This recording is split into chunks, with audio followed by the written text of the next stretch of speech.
오늘은 변증학입니다. 그리스도 복음 네 번째 시간. 이 변증학은 제가 웨스트민스터에서 1년 동안 배운 그 신학 부분입니다. 그래서 실은 이 설교를 준비하는 되게 어렵더라고요. 신학교에서 배운 이 변증학은 굉장히 학문적으로 들어가는 그 학문이기 때문에 이 철학과 신학이 막 어우러져 가지고 한 2학기, 1년 동안 배운 학문이라 이것을 한 30분 정도 설교로 또 하려고 하니까 굉장히 어려웠습니다. 일단 이 변증학에 대한 기본 하나님의 말씀은 베드로전서 3장 15절입니다. 3장 15절에 항상 너희 마음속에 주 예수 그리스도를 구주로 삼아 성화의 길, 거룩의 길로 걸어가라. 그런데 만약에 믿지 않는 자가 너희들에게 너희들 속에 도대체 무엇이 있길래, 어떤 소망이 있길래 그리스도를 구주로 고백하느냐 하는 것을 질문을 할 때, 그때 항상 준비하라. 그 답에 대해서 항상 준비하라. 근데 어떻게 준비하라냐면 온유와 두려움으로 하라는 얘기입니다. 다시 여기서 이 온유라고 얘기하는 것은 모르는 사람, 아직 믿지 않는 사람이 이것도 몰라? 또 믿음이 연약한 사람한테 이런 질문까지 해야 돼?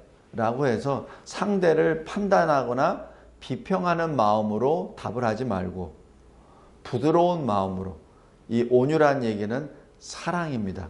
하나님의 사랑의 마음으로 상대에게 설명하라는 얘기입니다. 우리가 복음을 전할 때도 마찬가지입니다.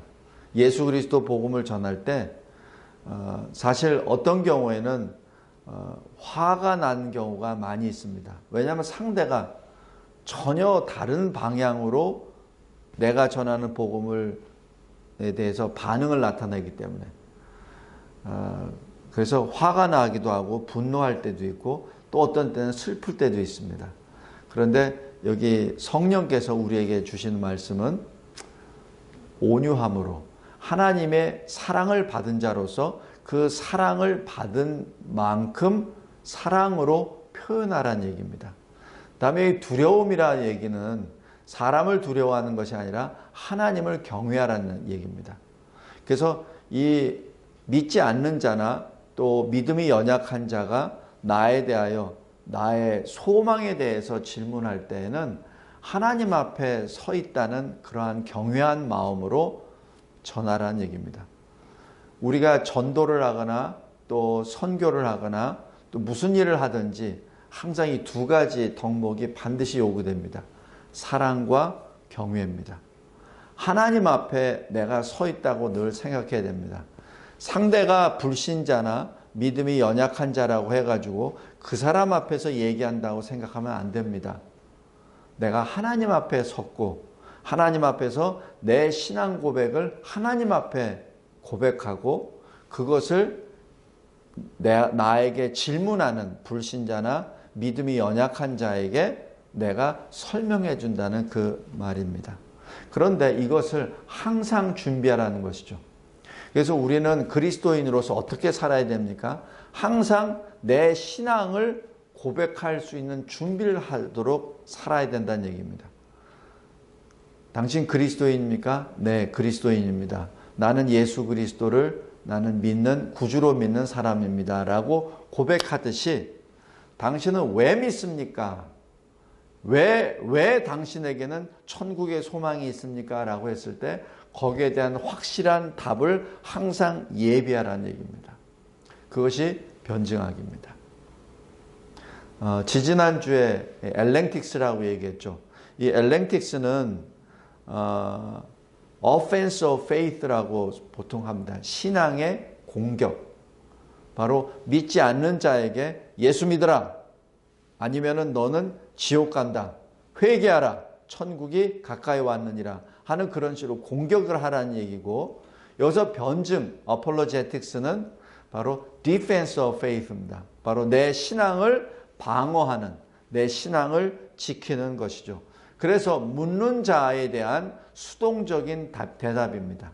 엘랭틱스는 불신자에 대한 나의 공격적이고 적극적인 권면이요. 변증은 내가 그들의 질문에 대한 나의 수동적인 대답입니다. 그런데 이 대답을 어떻게 해야 됩니까? 성경 말씀대로 대답합니다. 또 하나는 그리스도인의 삶으로 대답합니다. 두 가지입니다. 근데 실질적으로 이 변증학을 공부할 때 보면은 철학적인 것이 굉장히 많이 들어가요. 근데 거기서 전부 다 이 핵심 요소를 딱 추려보니까 딱 두 가지입니다. 성경 말씀으로 변증하고 나의 삶으로, 그리스도인의 삶으로 변증합니다. 먼저 성경 말씀으로 변증하는 것은 성경을 떠나서는 우리가 변증할 필요도 없고 변증할 수도 없습니다. 우리가 어떤 사람들 같으면 이렇게 해요. 상대가 철학적인 이슈로 들어오면은 우리도 또한 철학적인 이슈로 답을 하려고 할 때가 있습니다. 상대가 종교적인 어떤 그 문제로 우상 종교나 이방 종교를 가지고 나오면은 그것을 가지고 설득을 하려고 이렇게 합니다. 그래서는 안 됩니다. 그렇게 해서는 논쟁만 벌어지지 거기서는 어떠한 열매가 맺을 수 없습니다. 왜냐하면 믿는 자와 믿지 않는 자의 가치관은 평행선을 달리기 때문에 그렇습니다. 평행선을 달리기 때문에 그 사람이 얘기하는 신의 존재와 우리가 믿고 있는 하나님의 존재는 다릅니다. 그런데 그 단어가 같다고 해서 그것을 같이 접목을 시키려고 애를 쓸 때는 답이 없다는 얘기입니다. 예를 들어서 불교 신자의 어떤 부처에 대해서 얘기를 하고 우리는 또 이 부처가 조물주, 절대주권, 절대자 이런 식으로 접근을 할 때 그것도 우리 비슷한데 하면서 우리 하나님의 개념을 대입을 할 때는 서로 이게 되지가 않습니다. 왜? 불교 신자에게 부처는 사람이 득도해서 갈 수 있는 하나의 존재입니다. 그래서 불교에서는 모든 사람이 부처가라고 얘기를 하죠. 그래서 자기가 어떤 이 세상의 도를 끊어버리고 도를 얻으면은 부처가 된다고 얘기합니다. 그러나 우리가 말하는 하나님은 우리가 아무리 성화의 길을 걸어가도 하나님이 될 수 없습니다. 하나님은 창조주시요 우리의 구주이십니다. 우리가 하나님이 될 수는 없는 거예요. 단어가 같다고 해서 같이 무엇을 설득하려거나 해서도 되지가 않습니다. 어떤 철학적인 논쟁도 마찬가지입니다. 철학적인 이슈로는 모든 우주는 물로서부터 나왔다. 아니면 원자로부터 나왔다. 아니면 우주가 폭발을 해서 빅뱅에 의해서 나타났다라고 얘기하면서 그 무엇인가를 계속 찾으려고 하죠. 그러나 우리는 바로 시작이 하나님입니다. 그래서 철학적인 이슈로 왔다고 해서 철학적인 이슈로 우리가 접근할 때는 계속 평행선을 달리기 때문에 답을 구할 수가 없습니다. 우리가 할 수 있는 방법은 성경 안에서 답을 주는 것입니다. 하나님의 임재 안에 있을 때, 바로 우리가 하나님 앞에 있을 때, 하나님 그리스도 안에 있을 때 하나님이 답을 주십니다. 그 믿음으로 변증을 해야 됩니다. 나의 생각이나 내가 어떤 여태까지 공부했던 연구했던 것으로 해서는 결코 안 된다는 것을 의미합니다. 누가복음 12장 12절에서도 이렇게 말씀합니다. 마땅히 할 말을 성령이 곧 그때 너희에게 가르치시리라. 두려워하지 말란 얘기입니다. 제자들에게 예수님이 하신 말씀이에요. 마찬가지입니다. 이 제자들에게 주신 예수님의 말씀은 세상 권세자들 앞에 너희들을 죽이려고 하는, 박해하려고 하는 그 박해자 앞에 서서 두려워하지 말란 얘기인데 똑같습니다. 우리가 전도나 선교할 때도 똑같습니다. 비록 그들은 총칼을 들지 않고 우리에게 위협은 하지 않지만은 영적인 전쟁입니다. 그래서 그들에게 말을 할 때 항상 기도해야 됩니다. 성령님이시여 내가 할 말을 주소서. 내가 하나님의 말씀을 받아서 저 무지한 자들에게 빛을 전하게 하옵소서라고 기도하면서 해야 됩니다. 갈라디아서 5장 25절에도 만일 우리가 성령으로 살면 또한 성령으로 행한다라고 하는 그 말씀이 그대로입니다. 변증, 철학적인 어떤 방법이 아니라 어떤 신학적으로 뭘 어떻게 많이 배워서 연구해서 답을 하는 것이 아니라 바로 하나님이 주시는 말씀으로 답을 하는 것이 변증입니다. 또 하나, 하나님은 초월의 하나님이십니다. 그러므로 우리가 이해할 수 없는 부분이 훨씬 더 많으신 분이요, 아무리 설명을 하고 또 이해를 시키려고 해도 이해를 할 수 없는 분이 바로 하나님이십니다. 그분이 바로 이해할 수 없는 초월의 하나님이시죠. 그래서 이 세상 사람들, 특별히 불신자들은 보이는 것 가지고 설명하려고 합니다. 내가 하나님을 믿느냐? 그럼 하나님을 내 앞에 보여봐라. 내가 예수 부활을 믿느냐? 그럼 부활한 증거를 대라. 이런 식으로 설명을 들어갑니다. 천국을 믿느냐? 천국 갔다 온 사람 한번 나 만나보게 해라. 라는 그런 식으로. 너 갔다 왔어? 이런 식으로. 그러나 우리가 그리스도인은 보이는 것으로 말하는 것이 아니라 보이지 않는 것으로 믿고 말하고 행동합니다. 또 하나님은 사람이 아니십니다. 또 하나님의 생각은 우리 생각과 다르고 하나님의 길은 우리의 길과 다릅니다. 그러기에 그들이 요구하는 대로 설명할 수도 없고 그들을 그런 방법으로 설득시킬 수도 없습니다. 그렇다고 그러면 그리스도인의 신앙은 그런 맹목적입니까? 그것이 결코 아닙니다. 그리스도인의 신앙은 분명한 근거를 둡니다. 그 근거는 성경 말씀입니다. 그래서 우리가 변증을 할 때, 우리가 소망에 대하여 우리가 가지고 있는 부활 소망, 영생 소망에 대해서 말을 할 때는 성경 말씀을 근거로 그 말씀으로 변증을 합니다. 또 하나 우리가 변증하는 것은 우리의 삶입니다. 우리의 삶은 그리스도인의 삶입니다. 그리스도인의 삶으로 비그리스도인, 바로 불신자들의 다양한 삶을 변증합니다.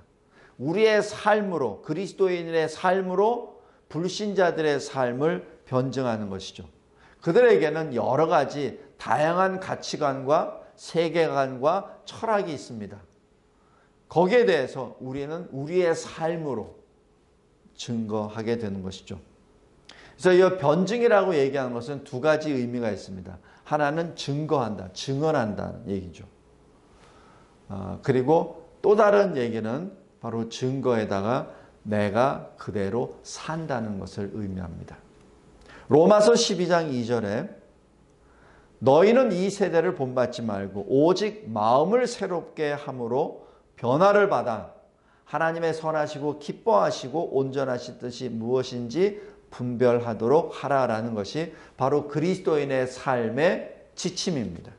그리스도인은 이 세대 가운데 있지만 이 세대와 다른 삶을 살라는 것이요. 다른 삶이 어떤 삶이냐면 하나님의 뜻에 따라 사는 삶입니다. 그것이 하나님의 나라와 의를 먼저 구하라는 그 주님의 말씀과 같습니다. 요한복음 8장 32절에 진리를 알지니 진리가 너희를 자유롭게 하리라 라고 하시는 그 말씀 따라 그 진리가 무엇이죠? 바로 하나님의 말씀입니다. 진리가 하나님의 말씀이죠. 요한복음 17장 14절에서도 나왔듯이 내가 아버지의 말씀을 내 제자들에게 주었습니다. 그런데 하나님의 말씀을 받은 그리스도인들이 세상에서 미움을 받습니다. 왜냐하면 내가 세상에 속하지 않은 것처럼 나의 제자도 세상에 속하지 않기 때문에 그렇습니다. 하면서 예수님이 하나님 아버지께 기도하시죠. 그들을 진리로 거룩하게 하옵소서. 진리는 하나님의 말씀입니다. 바로 진리와 삶은 하나입니다. 우리가 말씀으로 변증한다고 하는 것은 바로 우리의 삶이 뒷받침해 줘야 됩니다. 그래서 진리와 삶과 변증은 구별될 수가 없는 것입니다. 이 시대 우리 교회나 우리 그리스도인들이 자꾸자꾸 이 다른 사람들의 비판의 대상이 되는 것은 바로 이 말과 삶의 일치가 이루어지지 않기 때문에 그런 것이죠. 자, 그러면 그리스도인과 비그리스도인을 비교해 보겠습니다. 첫 번째, 언약 면에서 다릅니다. 그리스도인은 언약을 지키는 자요, 비그리스도인은 언약을 깨뜨리는 자입니다. 그리스도인은 언약을 지키는데 무엇을 언약을 지킵니까? 하나님을 경외함으로, 또 하나님을 알고 자기 자신이 받은 본분을 알고 행하는 것으로 언약을 지킵니다. 그러나 비그리스도인은 언약을 깨뜨리는 자입니다. 자기 자신을 모릅니다. 하나님이 자기의 생명주요, 자기의 창조주요, 자기의 구주임을 거부합니다. 그래서 예배를 거부하는 것이죠. 자기가 해야 될 본분을 알지 못하는 자입니다. 지식 면에서도 다릅니다. 그리스도인은 모든 지식의 근거를 하나님으로부터 찾습니다. 그래서 하나님께 모든 것을 맡기고 하나님께 의존합니다.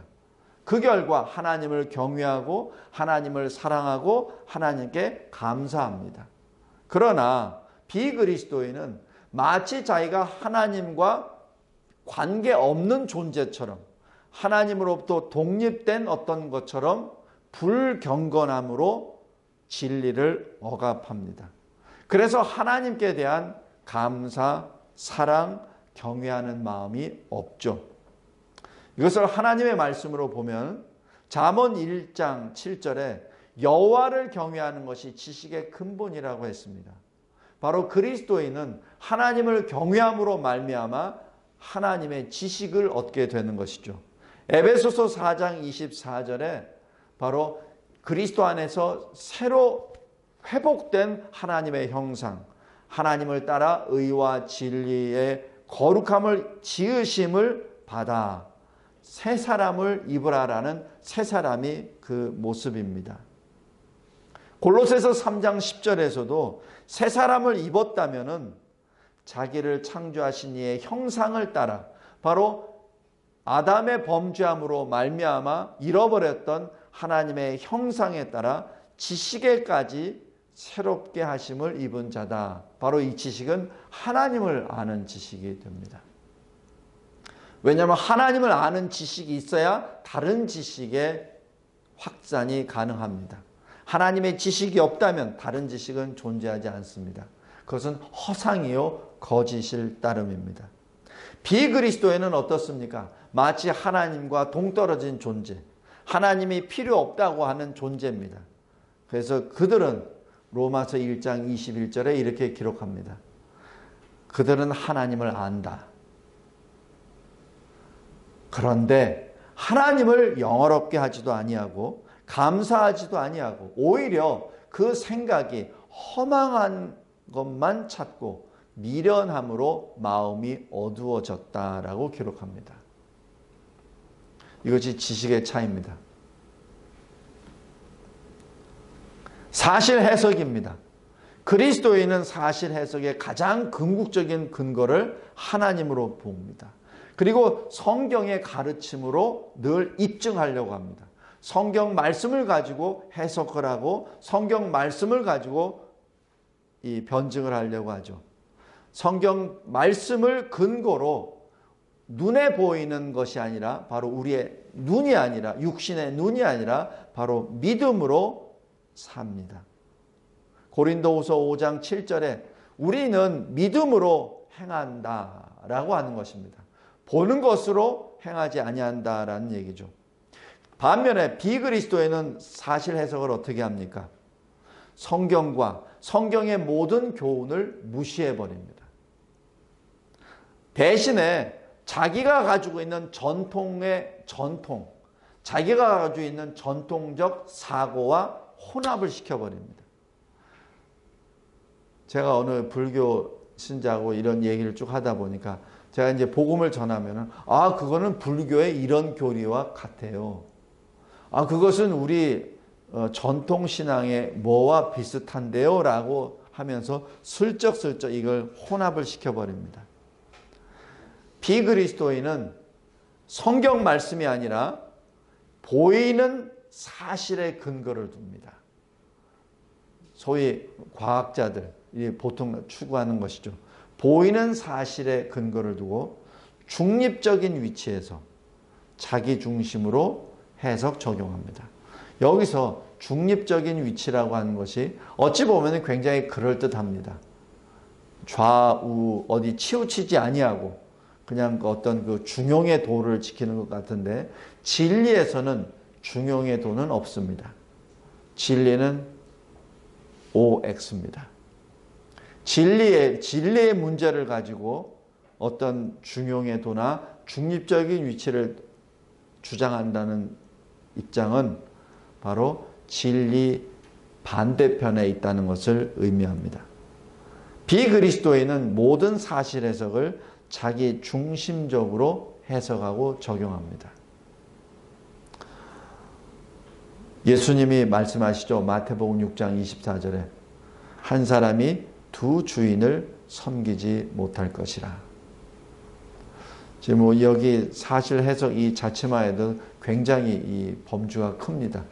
근데 지금 짧은 시간 동안에 지금 이 요점만 지금 전합니다.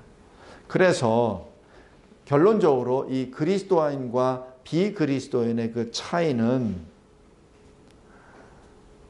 사실면에서 그리스도인은 하나님의 계시를 인정합니다. 그러나 비그리스도인은 하나님과 무관하고 하나님을 무시해버립니다. 또 지식면에서도 그리스도인은 하나님께 복속됨으로 얻습니다. 그러나 비그리스도인은 하나님을 대적함으로 얻는다고 생각합니다. 변화는 그리스도인은 그리스도 안에서 새로운 피조물, 전인격적인 피조물입니다. 그러나 비그리스도인은 지식을 통해서만 변화된다고 생각을 합니다. 결론적으로 그리스도인은 주 예수 그리스도께 감사를 드립니다. 그러나 비그리스도인은 하나님과의 관계는 무의미하다라고 배척합니다. 로마서 1장 20절에 정확하게 말씀합니다. 창세로부터 그의 보이지 아니한 것들, 바로 하나님의 보이지 아니한 것들, 곧 그의 영원하신 능력과 신성이 그가 만드신 만물, 모든 피조물에 분명히 보여 알려졌나니, 바로 이것이 자연계시입니다.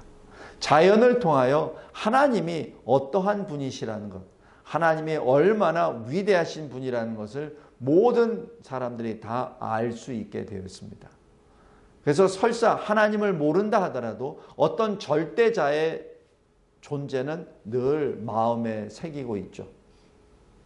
세계 종교를 이렇게 분석해 보면은 항상 궁극적으로는 그 절대자가 있음을 늘 인정합니다. 그런데 그 하나님을 모르는 것이죠. 모른다고 하여, 아직 복음을 못 받았다고 하여 하나님을 모르는 그 무지가 정당화될 수 없습니다. 그렇다면 오늘 이제 핵심입니다. 어떻게 비그리스도인 불신자와 같이 이 복음을 전할 수 있겠습니까? 어떻게 나의 소망을 그들에게 효율적으로 효력이 있도록 전할 수 있겠습니까? 라는 것이 변증입니다. 아까 말씀드렸죠. 그리스도인과 비그리스도인은 지금 평행선을 달리고 있다고. 근데 접촉점이 있습니다. 바로 point of contact. 바로 그리스도인이 비그리스도인에게 나아갈 수 있는 그 다리가 있습니다. 그 다리가 두 개입니다. 첫 번째 하나는 하나님의 형상입니다. 모든 사람은 하나님의 형상으로 지음을 받았고 또 하나님의 자연 계십니다. 첫 번째 하나님의 형상입니다. 사람은 하나님의 형상으로 지음을 받았습니다. 아담의 원죄로 인하여 모든 것이 다 전적 타락으로 되어 있지만은 사람은 짐승이 아닙니다. 최소한의 양심이 있습니다. 그래서 믿지 않는 자도 양심에 따라 행동을 하죠. 마찬가지 사람, 하나님의 형상을 지음을 받았기 때문에 그 형상의 지음을 받았다는 그 사실을 통하여 전하면은 통하게 되어 있습니다. 어떤 말입니까? 우리가 죄인이라는 사실. 믿지 않는 자에게도 당신 죄인입니다라고 얘기했을 때 아마 화를 내기보다는 오히려 고개를 끄덕일 겁니다. 또 창조주가 있습니다라고 말했을 때는 대부분의 사람도 아마 인정을 할 겁니다. 또 나는 피조물이다라고 얘기했을 때 거기에 대해서도 아마 이 등급은 좀 있을지언정 자기가 지음을 받았다는 것은 인정할 겁니다. 바로 이 사실입니다. 우리가 죄인이요 이 만물을 지으신 창조주가 있고 나는 그의 피조물이라는 사실이 바로 접촉점입니다. 사람의 문제는 어떤 문제입니까? 바로 언약의 하나님을 대적한 그 죄 때문에 그렇습니다. 이 점을 지적하면 됩니다. 하나님을 대적했다. 하나님을 내가 거부하고 있다. 하나님이 너에게 주시는 진리를 거부하고 있다는 그 자체가 바로 접촉점입니다. 그들이 가지고 있는 어떤 철학이나 어떤 사상을 거기에 편승을 해서 설명을 하려고 하는 것이 아니라 그들을 하나님 쪽으로 연결을 시키는 것이 변증학의 기본입니다. 만약에 하나님을 거부하거나 하나님의 진리를 거부하는 것은 그것은 자살 행위와 같다라고 표현합니다. 스스로 내가 존재하기 위해서는 반드시 진리가 필요하다고 선언합니다. 또 다른 접촉점은 바로 하나님이 우리에게 주신 자연 계시입니다. 만물이 하나님을 계시합니다. 시편 19편 1절에 하늘이 하나님의 영광을 선포한다 라는 그 말씀입니다. 그리고 이 높은 산이나 깊은 바다나 높은 넓은 하늘을 바라보았을 때 사람들은 스스로가 작아짐을 깨달습니다. 특별히 우주인들이 우주 공간에 나갔을 때 하나님의 놀라우신 이 창조의 역사를 찬양하는 그런 사례가 있는 것이죠. 바로 그 자체입니다. 하나님이 우리에게 보여주시는 자연, 그 자연 계시 자체가 불신자에게 우리가 복음을 전할 수 있는 접촉점입니다. 아까 말씀드렸듯이 우리는 죄인이라는 그 사실, 바로 그 죄인이라는 사실에 대한 것을 로마서 3장 10절에서 12절에 정확히 기록되어 있습니다. 의인은 없나니 하나도 없도다. 성도 여러분, 엘랭틱스에는 5가지 초점이 있었죠. 내가 누구인가? 나와 우주는 무슨 관계인가? 나는 왜 죽어야 되지? 나는 어떻게 살아야 되지? 어떤 그 인간의 가장 기본적인 5개의 그 포인트가 있다고 했죠. 그 포인트를 통해서 엘랭틱스를 한다고 했습니다. 근데 이 변증학에서는 크게 2가지입니다. 하나님의 형상을 입었다는 인간, 그리고 하나님이 자연을 통하여 계시하고 있다는 그 사실 2가지를 가지고 변증을 시작합니다. 말씀을 맺겠습니다. 그렇다면 내 속에 있는 소망은 어떻게 설명합니까? 이건 하나의 예입니다. 전도 폭발에 5가지 들어가는 그 순서를 인용을 해봤습니다. 영생은 값없이 주시는 하나님의 선물입니다.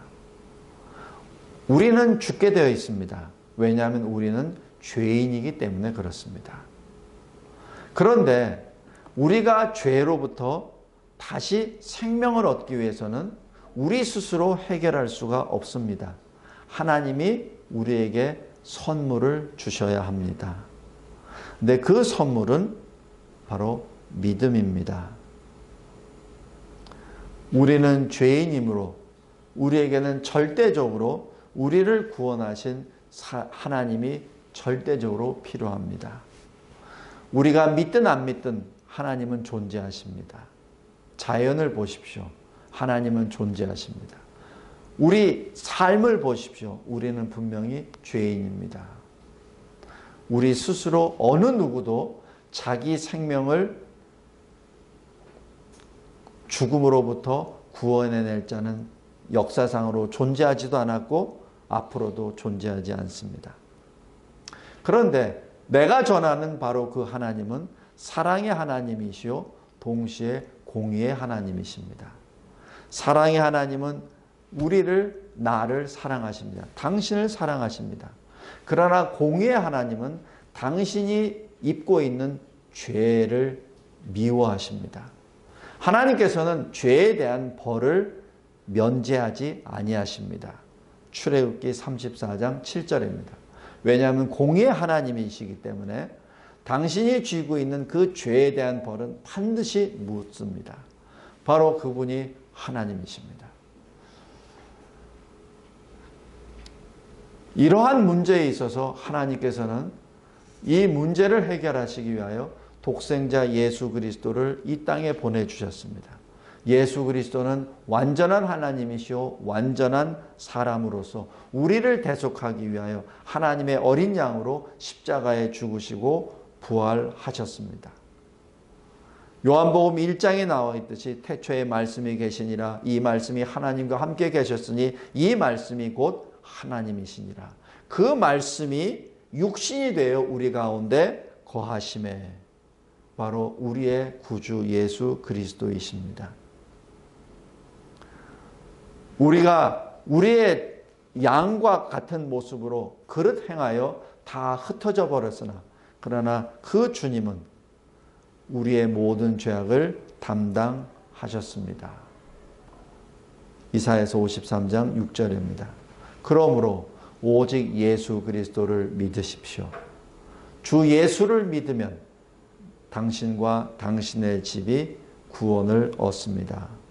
사도행전 16장 31절입니다. 성도 여러분, 제가 지난번에 천주교에 대해서 천주교에 대해서 계속 이렇게 말씀을 드렸는데 천주교 신자들의 아마 100명 가운데 제가 장담하기는 99명 아니면 100명은 다 영생의 천국의 확신이 없습니다. 이렇게 반문합니다. 당신은 어떻게 천국에 갈 확신이 있습니까? 그건 교만입니다. 이렇게 말을 해버립니다. 내가 죄인인데 내가 어떻게 천국에 감히 갈 수 있습니까? 내가 천주교 신자인데 먼저 연옥부터 가고 연옥에서 불의 불로부터 나의 죄를 태우고 그리고 나의 후손들이 나를 위해서 계속 기도해주고 그래서 덕이 쌓이면 어느 정도 이렇게 쌓이면은 내가 다시 천국에 갈 수 있는 것 아닙니까? 그렇게 말합니다. 만약에 그것이 맞다면 성경은 거짓 책입니다. 성경이 계속해서 하신 말씀은 주의 예수의 이름을 부르라. 그러면 구원을 받으리라. 그 말씀입니다. 주 예수를 믿으라. 내가 그 길이요 그 진리요 그 생명이니 나를 통해서만 천국에 갈 수 있느니라. 예수님이 하신 말씀이에요. 근데 그 말씀을 정면으로 대적하는 말들입니다. 다른 종교도 마찬가지입니다. 그래서 교황이 다른 모든 종교 대표자들을 같이 모아놓고 같은 신에 대하여 우리는 기도하고 있습니다. 신의 이름은 다를지언정 같은 신에 대하여 우리가 기도합니다라고 말할 수 있는 근거가 거기에 있는 겁니다. 이상한 게 결코 아니에요. 천주교는 사실 사탄이 만든 적그리스도의 종교입니다. 그럴듯해 보여요. 그러나 세상에 있는 많은 우상 종교들, 많은 세상 종교들을 천주교가 하나로 묶어서 하나님을 대적합니다. 구원은 오직 예수 그리스도를 믿음으로 말미암아 받습니다. 그것이 성경에 기록되어 있습니다. 성경은 하나님의 말씀입니다. 말씀을 맺겠습니다. 변증이란 어떤 철학적으로 논하에서는 결코 되지도 않고 어떤 이방 종교의 어떤 그 사상을 가지고 접근을 해도 결코 되지 아니하고 어떤 과학적인 방법을 동원해서도 결코 되지 않습니다. 그런데 이 시대 자꾸자꾸 이 신앙의 문제, 이 성경의 이 말씀 문제를 과학적인 방법으로 자꾸자꾸 캐려고 하는 그러한 그리스도인들, 소위 그리스도인들이 점점 많아집니다. 그것은 바로 이 변증의 가장 첫 단추, 바로 성경 밖에서는 변증을 할 필요도 없고 할 수도 없다는 그 기본 원리를 벗어난 겁니다. 변증은 하나님의 말씀으로 시작하여 하나님의 말씀으로 끝냅니다. 변증은 우리의 삶으로 또한 변증합니다. 말씀과 우리의 삶이 하나가 됐을 때 우리의 변증은 힘이 있습니다. 변증학, 어폴로제틱스. 근본적으로는 엘랭틱스와 동일합니다. 그러나 우리가 복음을 전하는 그 입장, 자세 면에서 내가 공격적으로 하느냐 하면 엘랭틱스요. 내가 방어적으로 하느냐 하면 어폴로제틱스입니다. 그러나 거기에 근본적인 것은 근본 출발은 하나님의 말씀입니다. 그 말씀을 통해서 나의 삶이 그 말씀에 나타났을 때 우리의 엘랭틱스가 됐든지 우리의 어폴로제틱스가 됐든지 거기에는 능력이 나타납니다. 사도 바울이 복음에는 능력이 있다라고 얘기합니다. 근데 요즘은 왜 복음에 능력이 없습니까? 라는 말을 하는 사람들이 종종 있습니다. 그 얘기는 바로 우리 자신의 삶을 돌이켜보라는 말씀이기도 합니다. 우리의 삶이 하나님 말씀에 정확하게 떨어져서 나의 삶이 말씀대로 지금 행하고 있는지를 그것을 먼저 봐야 합니다.